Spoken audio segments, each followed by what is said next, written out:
ኦርቶዶክስ ተዋህዶ እንታይ ትብል ኦርቶዶክስ ተዋህዶ ቤተክርስቲያን እንታይ ላ ተምህር ምኽንያቱ ክከራኸር ንዝደለየ መልስ የውሉን እግዚአብሔር ንዓለም ክፈጥሮን ከሎ ሳቢ ኮይኑ ፈጢርዎ መሰረተ ህይወት ማርያ ወጥንተ መድኃኒት ዘብቀዲሙ በስመ አብ ወወልድ ወመንፈስ ቅዱስ አሃዱ አምላክ አሜን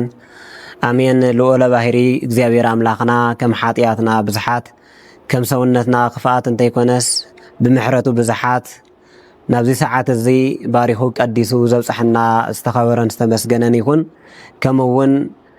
ናይ ድሕነትና ምኽንያት ናይ ተዓባይ ሃይማኖትና ኣብነት ናይ እግሪ መስቀል ናይ ሓደራ ኣዴና ቅድስተ ቅዱሳን ድንግል ማርያም በአማላድነታን በተራዳኢነታን ስለ ዘይተፈለየትና ኩሎም ቅዱሳን በአማላጅነቶም ስለ ዘይተፈለዩና ዝተኸበረን ዝተመስገነን ይኹኑ። ከም እግዚአብሔር ፍቃድ ሎማዓንቲ ብኻሊእ መርሃ ግብሪ ብኻሊእ መልክዑ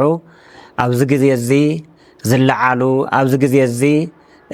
ዘመኑ ዝጠልቡ ከምኡውን አሸገርቲ ኮይኖም ንወለዶ ዘደናግሩ መናፍቃን ዝበዝሕሉ ዘመን ከቢድ ግዜ ብምዃኑ ነዚ ግዜ እዚ ብዝምጥን መልክዑ መርሃ ግብሪ ፕሮግራም ሒዘ መፅአኩም ኣለኹ። እግዚአብሔር አምላኽና ክሳብ ሎማዓንቲ ዝሃብኩምን ርእቶን ሓሳብን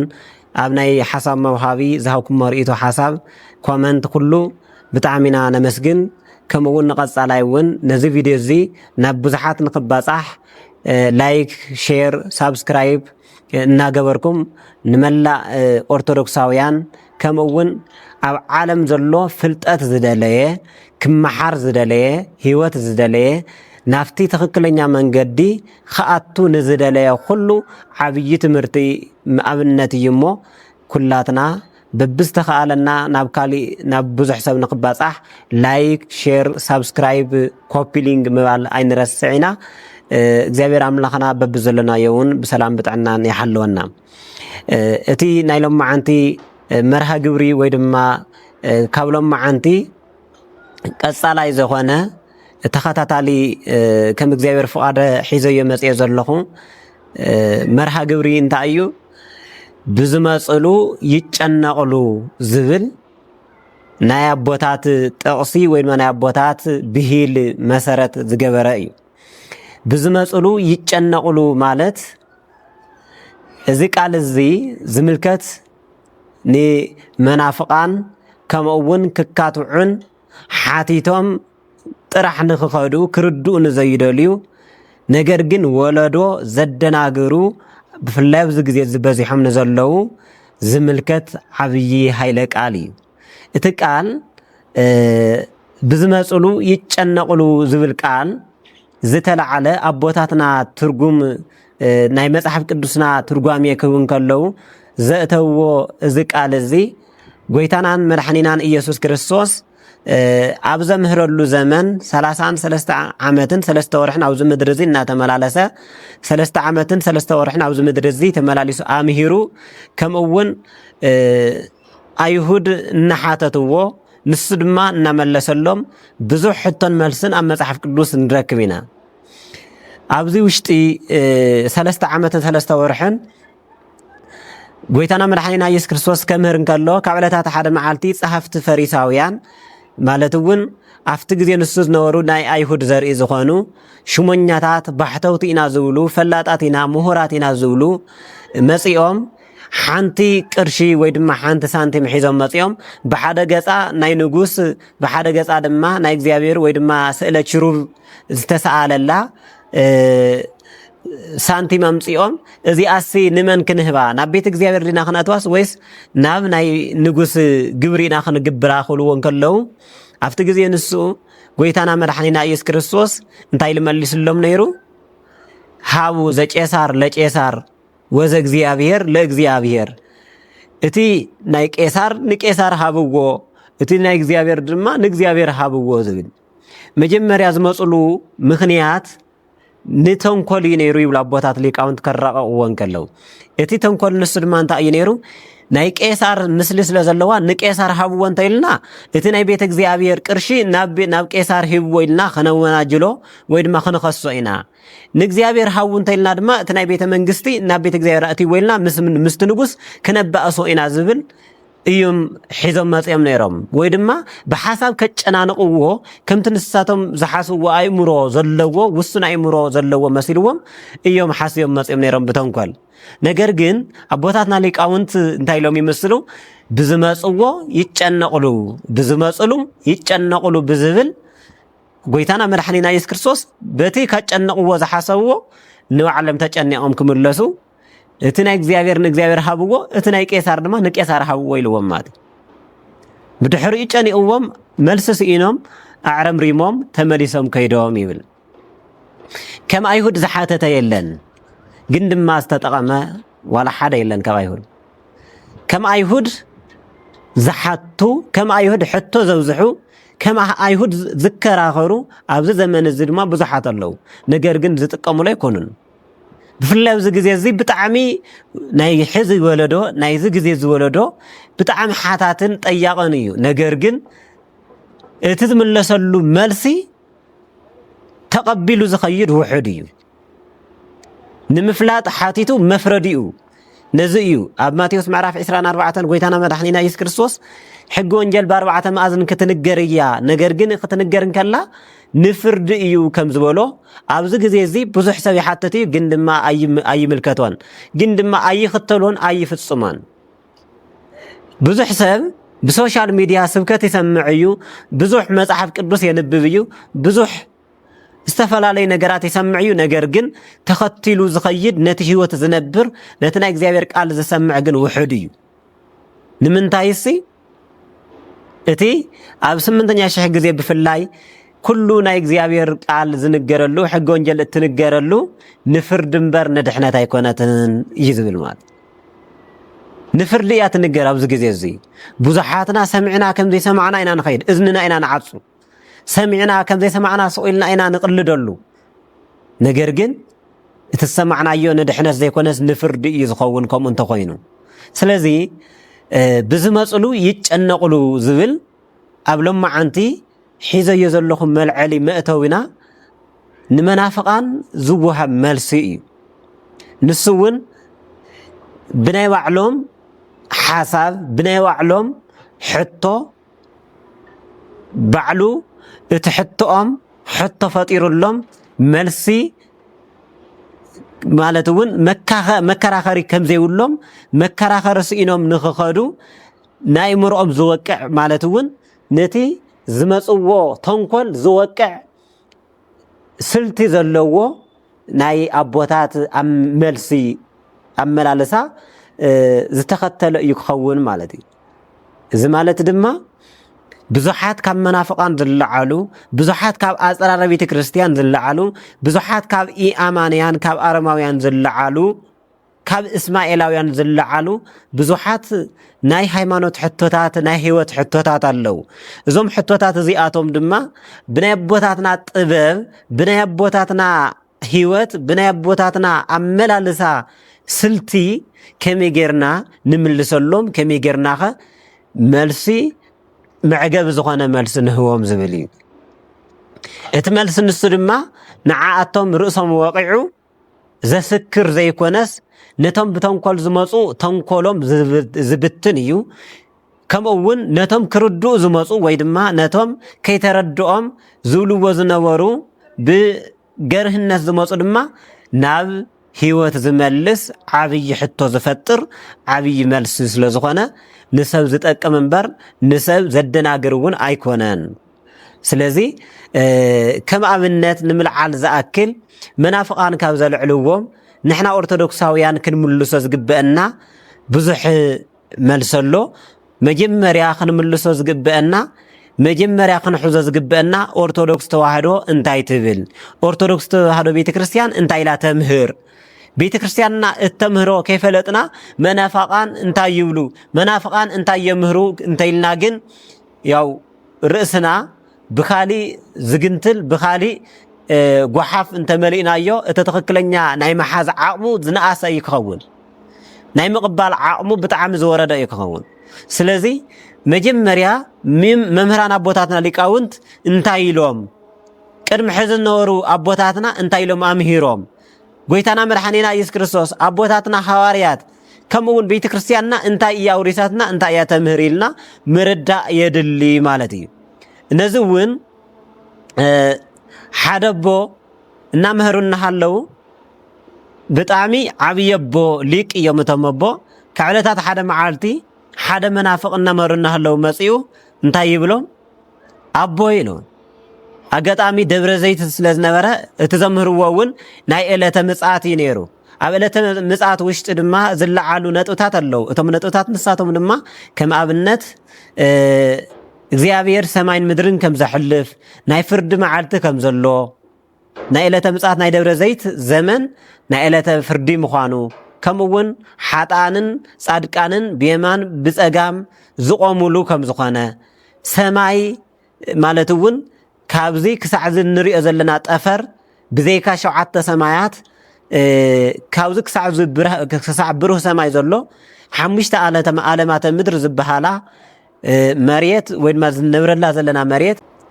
ገነት ብሔረ ብፁዓን ብሔረ ህያዋን ሲኦል ኣብ ዕለተ ምጽኣት ከም ዝሓልፋ ሰማይ ወምድር ይሓልፍ ወቃል የሰ ይሓልፍ ሰማይን ምድርን ክሓልፍ እዩ ቃለይ ግን ኣይሓልፍን እዩ ዝብል ቃል መሰረት ገይሮም እናመህሩና ሃለው እዚ መናፍቕ ጠብለቕ ኢሉ መጺኡ እንታይ ኢሉ ሓቲትዎም ዋ አንተም መምህር ኢልዎም እግዚአብሔር እሲ ብነቢይ ኢሳያስ ሓዲሩ ሰማይኒ መንበርየ ወምድርኒ መከየደ እገርየ ሰማይ መንበርየ እዩ ሰማይ መቐመጢ ዙፋነ እዩ ምድሪ ድማ መርገጽ እግረ እዩ ኢሉ ተናገርና ሃለወሲ እግዚአብሔር ንዓለም እንድሕር ሰማይን ምድርን ይሕልፍ እዩ ኢልኩም ትናገሩ ኮይንኩም እንድሕር ተምሩ ኮይንኩም ኣበይ ኮይኑ እዩ ንሰማይን ንምድርን ከሕልፎም ኢልዎም ንሰማይን ምድርን ከሕልፎ እዩ ቃለይ ግን ኣይሓልፈን ትብሉ ኣለኹም ኣበይ ኮይኑ እዩ ከሕልፎ ነዚ ዓለም ኢሎም ኣይ ዝወደ ኢሎም እዞም ኣቦ ርግእ ዝበሉ መንፈሳዊ ስለ ዝነበሩ ሊቅ ስለ ዝነበሩ መንፈሳውነት ዝተሓወሶ ብቕዓት ስለ ዝነበሮም ዝወደይ ሓንቲ ሕቶ ዶ ክሓተካ እግዚአብሔር ንዓለም ክፈጥሮ እንከሎ ኣበይ ኮይኑ ፈጢርዎ ክትምልሰለይ ደ ትኽእል ኢሎሞ እግዚአብሔር ንዓለም ክፈጥሮ እንከሎ መርገጽ ነይርዎ ዶ ኢሎሞ ኣይነበሮን እሞ ዙፋን ነይርዎ ዶ ኣይነበሮን እሞ ኣበይ ኮይኑ ደኣ ፈጢርዎ ኢሎሞ እዚ ወዲ እቲ ዝሓተተ ወዲ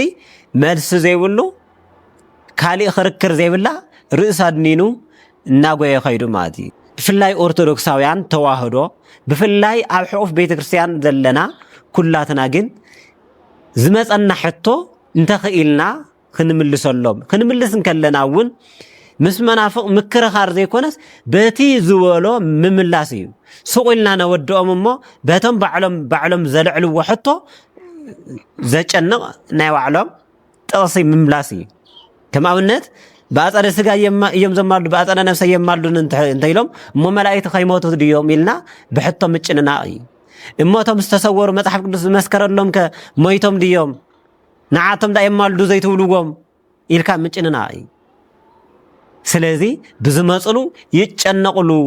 ዝበልናዮ እውን ነዚ እዩ ማለት እዩ እዚ ስልቲ እዚ ድማ ካብ ጎይታና መድሓኒትና ኢየሱስ ክርስቶስ ዝወሰድናዮ ስብከት ዘድየ እዩ ናይ ስብከት ሜላ እዩ ወይ ድማ ናይ መልሲ ኣዋህባ ሜላ እዩ እዚ ሜላ እዚ ካብ ኣቦታትና ሊቃውን ዝወሰድናዮ ሜላ እዩ ንምንታይ ብፍላይ ንኽከራኸር ዝደሊ መልሲ ንዘይደሊ ብፍላይ ከደናግር ንዝደሊ ከምኡውን ከይፈለጠ ከተረድኦ ንዝመፀ ዓብይ ዝኾነ መልሲ እዩ ማለት እዩ ብፍላይ ብዝመጾ ብኣጌርካ ከተረድኦ ከለኻ ሰብ ብጣዕሚ ብሩህ ወይ ድማ ግልጽ ስለ ዝኾነሉ ማለት እዩ ንቐጽል ንሱ ጥራሕ እውን ኣይኮነን ኣብ ነገረ ማርያም ብዙሕ ነገር ይለዓል እዩ ብመናፍቃል ብጣዕሚ ዝገርም ነገር ኣብዚ ግዜ እዚ ብፍላይ ሰይጣን ዝፃወቶ ዘሎ ፀወታ ካፍታ ናይ ቁርፂ ኣማላዲትና ናይ ቁርፂ ኣዴና ዝኾነት ናይ እግሪ መስቀል ናይ ሓደር ኣዴና ኩሉ ግዜ ናብ መስቀል ብዝኸድና ቁፅሪ ኣብ እግሪ መስቀል እንረኽባ ናብ ቤተልሔም ብዝኸድና ቁፅሪ ኣብ ቤተልሔም ንጎይታና ኢየሱስ ክርስቶስ ሓቂፋ እንረኽባ ናብ ስደቱ ክንሓስብ ኢልና ስለ ስደት ክንሓስብ ከለና ኣብ ግብፂ በረኻ ናይ ንጎይታና ኢየሱስ ክርስቶስ ሓቂፋ እናበኸየት እናጎየት እንረኽባ ድንግል ማርያም ናይ ቁርፂ ኣዴና ድንግል ማርያም ካብቲ ፍቅሪ እዚ ንኸውፀና ሰይጣን ብፍላይ ኣብዚ ግዜ እዚ ዓብይ ዝኾነ ጦሩ ኣልዕሎ ኣሎ ዓብይ ዝኾነ ፈተና ኣልዕሎ ኣሎ እቲ ፈተና ንሱ ድማ እንታይ እዩ ድንግል ማርያም ኣይተማልድን ዝብል እዩ ላቲ ሰባት ክብሪ ምስጋና ንዓ ይኹንና ድንግል ማርያም ኣይተማልድን ዝብል ኣባህላ بتعم زجرم نجاري أبوتات نزيخ قلصن كلو دنجل مريم تمالو دو زول حطوسي أب نجار مريم زي اللعال ويد ما خلعال زي قبو بتعم زورة ده حسابي يورو نمن تايسي دنجل مريم تمالو دو الكامتيا اتم باباس اشنا اللهم للكامتيا مالتي فتح مزجر مننا يا بوتاتنا تقصيو بفلاي أو جواينا ونمرتنا ممريوت أو جواي زعوا كله كل جزء نجرانان زمهرانان زنهرة فلي زخانة تقصي كل جزء تجر من اللي تقصية النساون انت آياتهم دينجل ماريم تمالو الدويل كامتيا اتم باباس كشنا لهم ديل كامتيا مالتيو باباس كوينو كشنا زي ولو باباس يلن باباس كوينو مجمريا دويكونا اللو كهنة اللو منكسنا اللو قوامسيو معارقات اللو زي ولو جن باباس خونا يخل خشية ما يخلن دنجل ماريامون ولادي أملاك ندحر خوينا نايقدني ولا أمالادي كتبها المالتي باباس ندحر خوينو قديتا إشنا اللو قديتا أيو بقى حتى زي آتو أيو دنجل ماريامون ولادي أملاك ندحر تواحيلا نايقدن أمالادي كتبها لون أو حتى زي آتو زي التراتر كخون كم أون كن أمنوا علنا مات سلزي دنجل مريم أيتم مالدن كمالت دنجل مريم ولادة أملاك مالي عبي ويولا بوتاتنا ليك أونتون حزب زمصلو يتشنقلو مالتها مالتي دنجل مريم تمال دي أزولس كام تصلي مزحف قدس كيولنا نقول أو زي ركب لنا خنا مصيكونن اتحانتي أيتم مالدن زولس كام تصلي لنا خنا تشنا نقول لنا تمال دي أزول قدمي ممصانا ويد ما قدمي مغنصالنا تمال دي أزول ያው ቁጥር ዘይ ኸሊ እቲ ወንጀል ባዕሉ ጎይታና መድኃኒና ኢየሱስ ክርስቶስ ይወንጀል ንወንጀል ዝወለደትማ ድንግል ማርያም ያ ስለዚ ወላዲተ አምላክ ትብል ቃል ነው على እኽልትያ ስለዚ ናይ መጀመሪያ ብዙ መጽሉ ይጨነቁሉ እትብል ኣብዚ ውሽጥ እዚ ኣብ ነገረ ማርያም እንወስዳ ተመክሮ ናይ አቦታትና እንታይ እዩ ድንግል ማርያም ተማልዶ ንዝበለና እሺ እወተማል ድልና ክንምልሰሉና አይተማልደን ኢሉ ከከራኸርን ከሎ እሺ አይተማልደን ዝብል ጥቅስ አምጸልና ማለት አይተማልደን ዝብል ቃል በቃል ተማልዶ ዝብል ቃል በቃል አምጸለይ ክብለናን ከሎ አይተማልደን ዝብል ቃል በቃል አምጸለይ ክንኢልና ከነጨናንቆለና ብድሕሪዩ አይተማልደን ዝብል ቃል ንማንም ቅዱስ ንማንም መልአክ ተጻሒፋ አይንረኽወን ንድንግል ማርያም ተጻሒፉ አይንረኽወን ምስ ጨነቆት መልስ ሲኢን ክኸይድ ወይ ዝዛረበ ክስእኒ እታ ቀዳመይቲ ንዚኣያ እታ ካልአይቲ ድማ ድንግል ማርያም ወላዲተ አምላክ ምዃና ኣብ መጽሓፍ ቅዱስ ብግልጺ ተነጊሩላ መብዛሕትኦም መናፍቃን ወይ ድማ ፕሮቴስታንት ተሐድሶውን ይኣምኑ እዮም እወ ትኽክል እያ ድንግል እኮ እያ እወ ትኽክል እያ ወላዲተ አምላክ እኮ እያ ወላዲተ ክርስቶስ እኮ እያ ይብሉ እዮም ነገር ግን እታ ተርፎ ምንታይ ተማልድ እያ ትብል ግን ኣይተወጾምን ከኣፎም ኣብዚ ክነምፀ ዘለና ወላዲተ አምላክ ማለት ዝዓብስ ወይ ተማልድ እያ ማለት ሉ ክጭነቃል ይጨነቃል ኢሎም ማለት ስልትነ አቦታትና ክንርድኦ ዝግበና ዘወደይ እግዚአብሔርና ዓለም ክፈጥሮን ከሎ ሳቢ ኮይኑ ፈጢርዎ ክትምልሰለይ ደተኽእል ኢሎም እግዚአብሔርና ዓለም ክፈጥሮን ከሎ መርገጽ ነይርዎ ዶ ኢሎም አይነበሮን እሞ ዙፋን ነይርዎ ዶ አይነበሮን እማዊ ኮይን ዳ ፈጢርዎ ኢሎም እዚ ወዲ ዝሓተተ ወዲ መልስ ዘይብሉ ካሊእ ክርክር ዘይብላ ርእስ አድኒኑ እናጎየ ኸይዱ ማለት እዩ ምክንያቱ መጀመሪያ መጽኢት ነበረ ብተንኮል እዩ ከዋረዶም እየ መልስ ካስእኖም እየ ኢሉ ይመጽ ነይሩ ከጨናንቆም እየ ኢሉ መጽ ነይሩ መልስ ዘይብሎም መስልዎም ነገር ግን በቲ ዝመጾ ተጨኒቁሉ ኸይዱ ማለት ንባዕሉ መጨነቆ ኮይኑ ምክንያቱ እግዚአብሔር ሰማይን ምድርን ክፈጥር ከሎ መርገጽ አይነበሮን ዙፋን አይነበሮን እምሃበ አልዎ ሃበቦ ካብዘይ ምንባር ናብ ምንባር ዘምፀ እግዚአብሔር መርገጺ ነይርዎ ወይ ዙፋን ነይርዎ ይኮነን እንዲያውም ዓለም ከሐልፍን ከሎ ኣብ ዕለተ ምጽአትሲ ሸውዓተ ሰማያት ይሐልፋን ኢየሩሳሌም ሰማያዊት ወይ ድማ ካብ ጽርሐ አርያም ጀምርና ዘሎ ጽርሐ አርያም ሰማይ ውዱድ መንበረ መንግስት ኢየሩሳሌም ሰማያዊት መንግስተ ሰማያት ኢዮር ራማ ኤረር ሸውዓተ ሰማያት ዚአተን ኣብ ዕለተ ምጽአት ይሐልፋን ዚአተን ሸውዓተን እንዲያውም ብታሕቲ ድማ በርባሮስ ወይ ድማ ገሃነመ እሳት እውን ኣይሐልፍን ንእግዚአብሔር ብታሕቲ ገሃነመ እሳት እንየዎ ብላዕሊ እውን ሰማይ ውድድ መንበረ መንግስት ጽርሐ አርያም ከምኡውን ኢየሩሳሌም ሰማያዊት ኢዮራማ ኤረር ዝብሉ እውን 7 ሰማያት እንየዎ እዚ መናፍቕ ብዘይ ምርድኡ ዳ እምበር እዞም 7 እናሃለዎ እግዚአብሔር ንኽፈጥር እኳ ካብ ምንባር ካብ ዘይ ምንባር ናብ ምንባር ብዘይ ምንም ዙፋን ብዘይ ምንም መርገፂ እንድሕር ፈጢሩ ንዓለም ክሕልፍ እሞ ድማ እዞም 7 ሰማያት እናሃለዎ ክጨንቆ ኢልካ ንእግዚአብሔር ምሕሳብ ደካምነት እዩ ናይ እግዚአብሔር ባህሪ ከመይ ምዃኑ ዘይምረዳእ እውን እዩ ማለት ስለዚ ብዝመፀሉ ይጨነቕሉ ማለት ከምዚ እዩ ከምኡውን ኣብ ነገረ ቅዱሳን ዝለዓል ሕቶ ኣሎ ኣብ ነገረ ቅዱሳን ብዙሓት መናፍቃን ዘልዕልዎ ሕቶ ቅዱሳን ኣየማልዱን ዝብል እዩ ብፍላይ ድማ ቅዱሳን በአጸደ ስጋ እዮም ዘማልዱ ማለት እውን ኣብዚ ምድሪ ዝናሃለው ብህይወተ ስጋ እናሃለው የማልዱ እዮም ቅድሚ ሕዚ እንታይ ነይሩ ኣየማልዱን ዝብል ነይሩ ናይ ሉተር ትምህርቲ ድሓር ግን ሉተራውያን ናቀነሱ ናተረትዑ ምስ መፁ ዝቀነሱ መሲልዎም ኣይ ብስጋ እዮም ዘማልዱ እምበር ብነፍስሲ ኣየማልዱን ምስ ሞቱ በቃ ኣብቂዖም እዮም ህይወቶም ኣቋሪፁ ኢሎም ዝሓስቡ መናፍቃን ኣብዚ ግዜ እዚ ብፍላይ በዚሖም ዓብይ መካተዒ ኣጀንዳ ገይሮም ኣለዉ ሸለልተኛ ወይ ድማ ሰነፍ ክርስቲያን እንታይ ይገብር ዋ ከምኡ ዝብል ናበለ እናተጎተተ ይኸይድ ነገር ግን መጀመርያ መጽሐፍ ቅዱስ እንታይ ይብል መጀመርያ ቤተ ክርስቲያንና ሊቃውንትና እንታይ የምህሩና ዝብል ምርዳእ ምጥያቕ የድሊ እምበኣርከስ ነቶም ቅዱሳን የማልዱ ዶ ኣየማልዱን ኢሎም ዝሓቱ ብዘይ ምዕራፍን ቁፅሪን በቲ ባዕሎም ዘምፅዎ ክንምልሰሎም ያው ብዝመፅዎ ይጨነቕሉ ብዝብል መርሃ ግብሪ ሕዝውን መልሱ ከምዚ ይመስል ቅዱሳን የማልዱ ዶ ኣየማልዱን ዝብል ሕቶ ክሕተት እንከለው መናፍቃን ኣየማልዱን ይብሉ ንምንታይ ሓደ ግዜ ሞይቶም ስለ ዝኾኑ ኣየማልዱን እዮም ስለዚ በአጸደ ነፍሲ ኣየማልዱን በአጸደ ስጋ ግን የማልዱ እዮም ይብሉ እሺ ቅዱሳን ሰባት ከምዚ በልኩሞም እቶም ከምኒ ቅዱስ ሚካኤል ዝበሉ ቅዱሳን መላእክት የማልዱ ዶ መላእክት የማልዱ ዶ እንተበልናዮም ድማ ኣየማልዱን ምክንያቱም መላእክት እውን ኣየማልዱን ኢሎም ይጠቕልልዎ ነገር ግን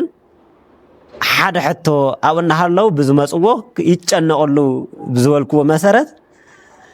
መላእክት እሺ ቅዱሳን ሰባት ሞይቶም እዮም ይበልዎም ካብ ቅዱሳን ሰባት ካብ መላእክት ብስሩ ብባህርዮም ኣይሞቱን ኣይሓሙን ኣይደኽሙን እሺ መላእክት ደኣ ሞይቶም ድዮም ይማልዱን ዝብልዎም ዘለው ቅዱሳን እቶም ዝሞቱ ቅዱሳን እሲ ሓደ ቅዱሳን ሞይቶም ኣይኮኑ ዝባሉ ኣዕሪፎም እዮም ዝባሉ ናይ ቅዱሳን ሞቶም ዕረፍቶም እዩ መጽሐፍ ቅዱስ ክቡር ሞቱ ለጻድቅ ይዝብል ሞቶም ምስ ለጻድቃን ዕረፍቶም እዩ ዝብል ስለዚ እቲ ናይ ቅዱሳን መንነት ከመይ ዓይነት ህይወት ምዃኑ እቲ ናቶም ሞት ካብ ዓለም ምፍላይ ካብ ድኻም ናይ ስጋ ምዕራፍ ምዃን ኣይተረድእዎን ማለት እዩ ኣፍታ ዋና ነጥቢ ክትሕዝለይ ዝደሊ ግን ቅዱሳን በአጸደ ስጋ እናሃለው እዮም ዘማልዱ እምበር ምስ ሞቶ የማልዱን ዝብል ኣረኣእያ እሺ ከምኒ ነብይ ሄኖክ ካብ ሞት ከም ዝተሰወሩ ኣብ መጽሐፍ ቅዱስ ተጻሒፉ እዩ ከምኒ ነብይ እዝራ ከም ዝተሰወሩ ከምኒ ነብይ ኤልያስ ከም ዝዓረጉ ከም ዝተሰወሩ ብህይወተ ስጋ ከም ዘለው ከም ዘይሞቱ መጽሐፍ ቅዱስ ይምስክረሎም እዩ መጽሐፍ ቅዱሳዊ ዝኾነ እዩ ነገር ግን ቅዱሳን ነብይ ሄኖክ ከምኒ ነብይ ኤልያስ የማልዱ እንተወልናዮም ግን የማልዱን እዮም ዝብልና ዋ በአጸደ ስጋ የማልዱ እዮም እንተሞይቶም ግን የማልዱን እንደዘወልኩምና እንተይልካዮም ድማ መልስ የለ ስለዚ ብዝመፅሉ ይጨነቕሉ ማለት እዩ እሺ እንድሕር ሞይቶም ነቶም ዝሞቱ ንግደፎም እማ እንድሕር ሓቂ ሃልያትኩም ከምቲ ቅዱስ ዳዊት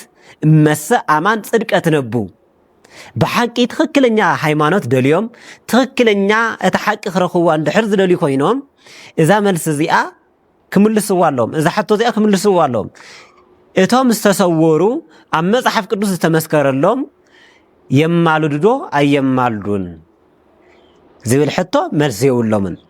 የማልዱ እዮም ከይብሉ ቅዱሳን ኣየማልዱን ኢሎም ዓጽዮም እዮም ኣየማልዱን ከይብሉ በአጸደ ሥጋ የማልዱ እዮም ኢሎም አፍቲ ወሲኖም ስለዚህ አኩል ነገር ተፈራርሽዎም ፈሪስዎም ማለት ብዝበለጸ ድማ ቅዱሳን መላእክት የማልዱ የማሉን አየማልዱን ይብሉ ነገር ግን ቅዱሳን መላእክት ይሞቱ ይሞቱን አይሞቱን መላእክት ላ ተኾይኖም ዘየማልዱ እዛ ሕቶ እዚኣ ንመናፍቃን ትኾነለይ ስለዚህ ብዝመፁ ይጨነቁሉ ማለት ምዕራፍን ቁጥርን ወይ ድማ መጽሐፍ ቅዱስና ገለጽና ኣብዚ ምዕራፍ እዚ ኣብዚ ቁጥር እዚ በአጸደ ሥጋ የማልዱ እዮም ኣብዚ ምዕራፍ እዚ ግን በአጸደ ነፍሲ የማልዱ እዮም እናበልና እናጠቀስና ስለዝወዓልና መናፍቃን ሕዝውን መልስ የብሎምን ምክንያቱ ክከራኸር ንዝደለየ መልስ የብሉን ክርዳእ ንዝደለየ ግን መልስ ኣለዎ አይሁድ ጌታ ስለዘይመለሰሎም ወይ መልሱ ስለዘይጽገቦም አይኮኑን የግዳስ ክርዱእ ስለዘይደሉ ይነወር ግን አይተመለሱን አይተጠቀሙሉን ስለዚህ እትናይ አይሁድ ሕቶ ንኽርክር ደኣ ነበረ እምበር ንምርዳእ ስለዘይነበረ አይተጠቀሙሉን ሕዝቡን ንኽርክር እምበር ንምርዳእ ስለዘይኮነ ብፍጹም ክርድእዎ አይኽእሉን መሰረተ ሕይወት ማርያ ወጥንተ መድኃኒት ዘእምቀዲሙ